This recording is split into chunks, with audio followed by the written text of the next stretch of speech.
तो आज हम सभी लोग पढ़ेंगे वास्तविक संख्या के संख्या के इंट्रोडक्शन के बारे में, और सभी प्राकृत संख्या, परिमेय संख्या, अपरिमेय संख्या, पूर्ण संख्या, अपूर्ण संख्या, इस सभी संख्याओं के बारे में हम जानेंगे विस्तार पूर्वक। तो चलिए शुरू करते हैं वास्तविक संख्या से। वास्तविक संख्या किसे कहते हैं? वे सभी संख्याएं जिनकी वास्तविक मान हो एवं जिसे संख्या रेखा पर प्रदर्शित किया जा सकता है, वास्तविक संख्या कहलाता है। मतलब संख्या रेखा पर प्रदर्शित करते हैं। मान लेते हैं कोई रेखा है, अब इस रेखा पर उस संख्या को हम प्रदर्शित कर सके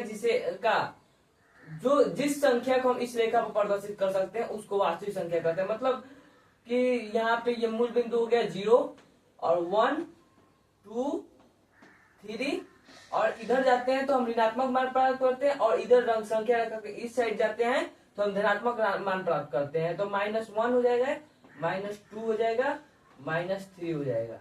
देखिए तो इसमें एग्जांपल के तौर पर क्या है, 1 2 -3 -7 इत्यादि। तो -3 यानी इधर जितना ही जाएंगे उतना ही ज्यादा मान प्राप्त करेंगे, माइनस में मान प्राप्त करेंगे, और इधर जाएंगे तो धनात्मक प्लस में मान प्राप्त करेंगे। तो जिस संख्या को हम संख्या रेखा पर प्रदर्शित कर सकते हैं उसे हम वास्तविक संख्या कहते हैं। अब आगे क्या है, प्राकृत संख्या किसे कहते हैं? तो प्राकृत संख्या सिंपल तरीका से है कि 0 को छोड़कर 1 से अनंत तक की संख्याओं को प्राकृत संख्या कहते हैं। मतलब 1 हो जाएगा, 2 हो जाएगा, 3 हो जाएगा, आपका 4 हो जाएगा, 5, इसी तरह जितना आगे है संख्या, सभी संख्या प्राकृत संख्या है। सिर्फ 0 को छोड़कर प्राकृत संख्या सभी संख्या को प्राकृत संख्या कहते हैं। और वास्तविक संख्या को किस संख्या से सूचित करते हैं? तो वास्तविक संख्या को कैपिटल R से सूचित करते हैं, जबकि प्राकृत संख्या को कैपिटल N से सूचित करते हैं। इसे कहते हैं पूर्ण संख्या। 0 तथा प्राकृत संख्या के सम्मिलित रूप को पूर्ण संख्या कहते हैं। इसे W से प्रदर्शित करते हैं।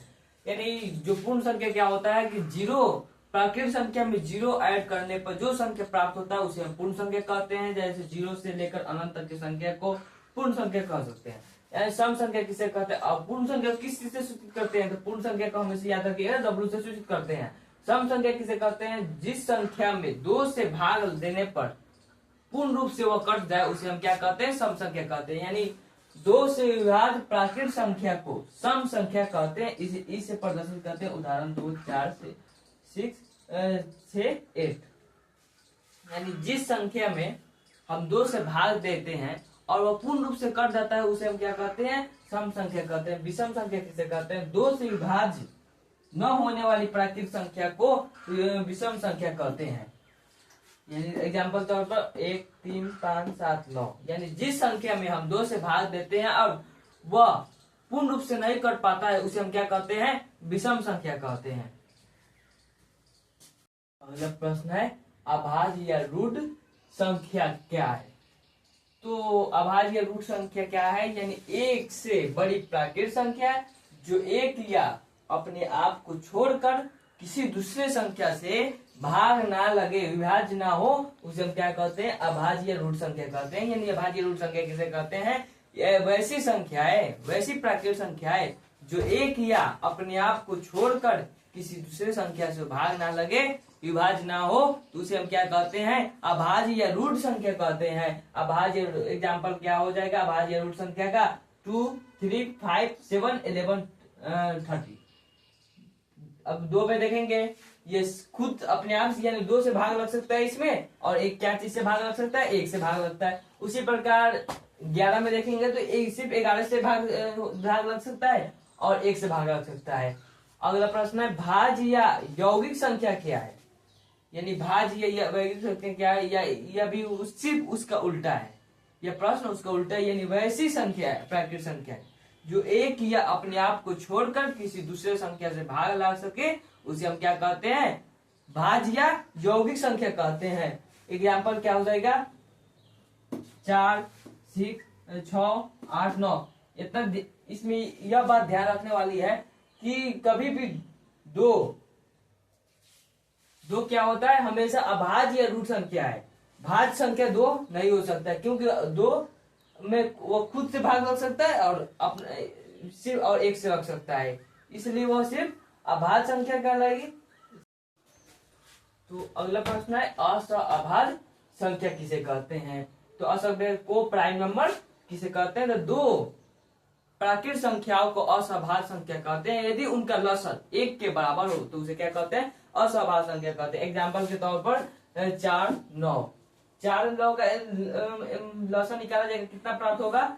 4 में 9 से का लसन कीजिए, 4 4 दूना 8, 9 में से 8 गया 1, और 1 से फिर 4 में भाग दिया जाएगा, 1 चौके 4, यानी इसका लसा कितना प्राप्त हुआ? 1 प्राप्त हुआ। यानी वैसी प्राकृत संख्या जिसका लसा 1 के बराबर प्राप्त हो वही क्या है?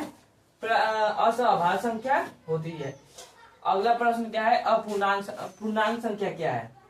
पूर्णांक वे पूर्ण संख्या है जो धनात्मक, ऋणात्मक या शून्य हो सकता है, लेकिन इनमें दशमलव या भिन्न शामिल नहीं होते, इसे नहीं होते हैं। यानी पूर्णांक संख्या किसे कहते हैं? वे पूर्ण संख्या है जिसमें धनात्मक संख्या, ऋणात्मक संख्या या शून्य शामिल हो सकते हैं, लेकिन उसमें दशमलव या भिन्न संख्या शामिल नहीं होती है। इसे क्या चीज से प्रदर्शित करते हैं? तो इसे जेड से सूचित करते हैं।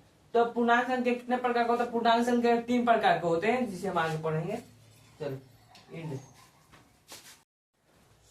पूर्णांक संख्या के प्रकार। तो पूर्णांक संख्या 3 प्रकार के होते हैं। कौन कौन? धनात्मक पूर्णांक, ऋणात्मक पूर्णांक और शून्य पूर्णांक। धनात्मक पूर्णांक में कौन कौन आते हैं? जो धनात्मक हो, जो पूर्ण संख्या धनात्मक हो, क्या होते हैं? धनात्मक पूर्णांक। एग्जाम्पल के तौर पर 1 2 3 4। ऋणात्मक पूर्णांक क्या होते हैं? जो पूर्ण संख्या ऋणात्मक हो उसे हम क्या कहते हैं? ऋणात्मक पूर्णांक संख्या कहते हैं। जैसे -1 -2 -3। शून्य पूर्णांक किसे कहते हैं? शून्य को शून्य पूर्णांक संख्या कहते हैं। और परिमेय संख्या के अब अगला प्रश्न है, परिमेय संख्या किसे कहते हैं? तो वे संख्याएं जो p बटा q के रूप में लिखा जाता है परंतु q नॉट इक्वल 0 होता है, उसे हम क्या कहते हैं? परिमेय संख्या कहते हैं। एग्जाम्पल के तौर पर क्या हो जाएगा? 0 3 -7 4 -7 4 इंड।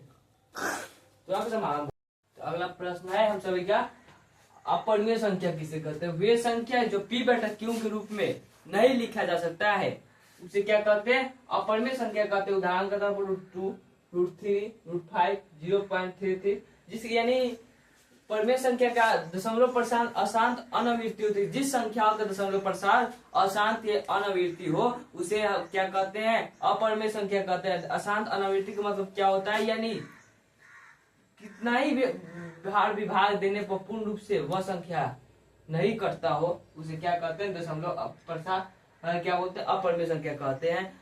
उसके बाद प्रश्न है, ये नोट करके डाल लीजिएगा, आप लोग नोट कीजिएगा। यदि किसी परिमेय संख्या का p बटा q में q बराबर 2 के पावर m गुणितु 5 के पावर n है, जहां m व n पूर्ण संख्या है, तो परिमेय संख्या का दशमलव प्रशांत शांत होगा अन्यथा अशांत। यानी जो किसी परिमेय संख्या p बटा q के रूप में हो और q बराबर 2 के पावर m एवं m 2 के पावर m और 5 के पावर n के बराबर n हो, तो यदि m और n संख्याएं पूर्ण संख्या हो तो क्या होगा? उसका दशमलव प्रशांत शांत होगा अन्यथा अशांत होगा। तो प्रश्नावली 1.1 सॉल्व करने के लिए कुछ महत्वपूर्ण प्रश्न है, यानी कुछ महत्वपूर्ण सूत्र जिन्हें हम लोग को जानना जरूरी है। तो सबसे पहले हम जानेंगे यूक्लिड विभाजन एल्गोरिथम क्या होता है। तो यूक्लिड विभाजन एल्गोरिथम ये शेप बनाने के लिए एक फॉर्मूला है, सूत्र है, जहां a बराबर क्या होता है? bq प्लस r एवं जहां 0 से बड़ा हो r या बराबर हो r और b से छोटा हो r, तो सूत्र क्या होता है? a बराबर bq प्लस r। उदाहरण से हम आप लोगों को आगे समझा देंगे अगले वीडियो में, नेक्स्ट वीडियो में। अगर दो संख्याओं का गुणनफल बराबर क्या होता है? एचसीएफ गुने एलसीएम, और एलसीएम अगर निकालने के लिए कोई प्रश्न पूछ दे तो एलसीएम बराबर होता है दो संख्या का गुणनफल बटा एचसीएफ। तो कैसे लगे आज का क्लास? आई होप बहुत अच्छा लगा होगा आज का क्लास। चलिए नेक्स्ट वीडियो में बताएंगे, प्रश्नावली 1.1 सॉल्व करेंगे। तो कैसा लगा वीडियो आप सभी लोगों को? बहुत अच्छा लगा होगा क्लास। तो आप सभी लोग इस वीडियो को लाइक शेयर कमेंट करें ताकि हमें मोटिवेशन मिले और हम आगे आप सभी लोग के लिए वीडियो कौन चले। कैसे लगे आप सभी को मेरा क्लास? बहुत अच्छा लगा होगा। तो आशा करता हूँ आप सभी लोगों को बहुत अच्छा क्लास लगा होगा। तो अच्छा लगा होगा तो लाइक शेयर कमेंट करना ना भूलें और साथ में सब्सक्राइब कर दीजिएगा मेरे चैनल को। और अगले नेक्स्ट वीडियो में नेक्स्ट क्लासेस में प्रश्नावली 1.1 सोल्व करने के साथ साथ 1.2 सोल्व करने का भी प्रयास करेंगे। चलते हैं। जय हिंद जय भारत।